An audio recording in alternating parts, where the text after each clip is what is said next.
Breaking news చూస్తున్నాం. తెలంగాణలో ప్రభుత్వ ప్రైవేట్ పాఠశాలలు పునఃప్రారంభమయ్యాయి. వేసవి సెలవుల అనంతరం విద్యా సంస్థలు తెరుచుకున్నాయి. దీంతో విద్యార్థులు బడిబాట పట్టారు. మరోవైపు ప్రభుత్వ పాఠశాలల్లో విద్యార్థులకు బ్రేక్ఫాస్ట్ అమలు చేస్తున్నారు. రాష్ట్ర వ్యాప్తంగా 1269 ప్రభుత్వ పాఠశాలల్లో బ్రేక్ఫాస్ట్ పథకానికి శ్రీకారం చుట్టారు. ఈ బ్రేక్ఫాస్ట్ కార్యక్రమాన్ని రాజ్ భవన్ బడిలో మంత్రి ప్రారంభించారు. ఇంటర్ పాఠశాల విద్యార్థులు కలిపి 1.44 లక్షల మందికి పైగా ప్రయోజనం చేకూరనుంది.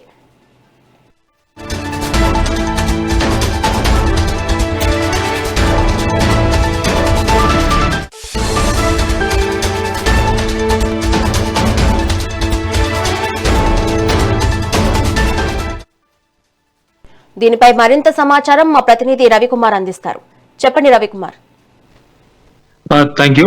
ఏదైతే ఈ రోజు అంటే వేసవి సెలవులు ముగించడంతో ఈ రోజు నుంచి తెలంగాణ రాష్ట్ర వ్యాప్తంగా ఇటు పాఠశాలలు పునఃప్రారంభమయ్యాయి.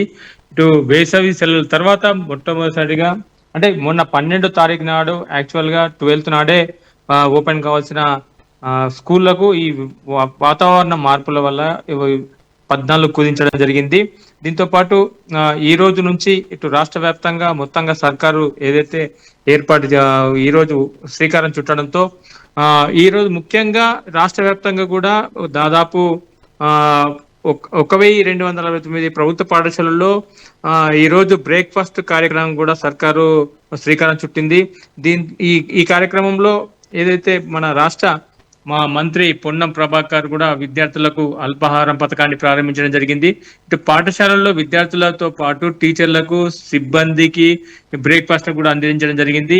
అలాగే ఇంటర్ పాఠశాల విద్యార్థులతో కలిపి సుమారు 1.44 లక్షల మందికి పైగా ఈ ప్రయోజనం అంటే ఈ పైగా ప్రయోజనం ఉండే చేకూరుతుందని చెప్పేసి ఇటు ప్రభుత్వ పాఠశాలల్లో తొలి రోజే కూడా ఈ రోజు నుంచే వాళ్ళకి పాఠ్య పుస్తకాలతో పాటు నోట్ బుక్స్ కూడా పంపిణీ చేసేందుకు అధికారులు అయితే అన్ని ఏర్పాట్లు చేయడం జరిగింది.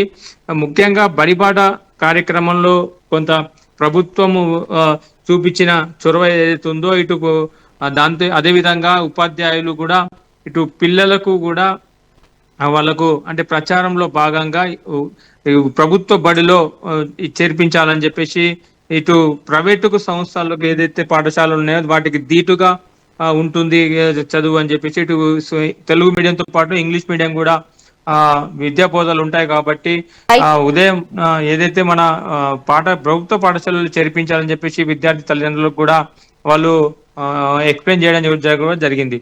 మొత్తం ఉదయం నుంచే ఇప్పుడు పాఠశాలలకు విద్యార్థులు వారి తల్లిదండ్రులతో కలిసి కూడా ఇటు ఈ రోజు విద్యార్థులు బడిబాట పట్టడం జరిగింది. ఇటు వేసవి సెలవులు ముగియడంతో పాటు విద్యార్థులకు కూడా నేటి నుంచి తరగతులు కూడా ప్రారంభమయ్యే అవకాశం.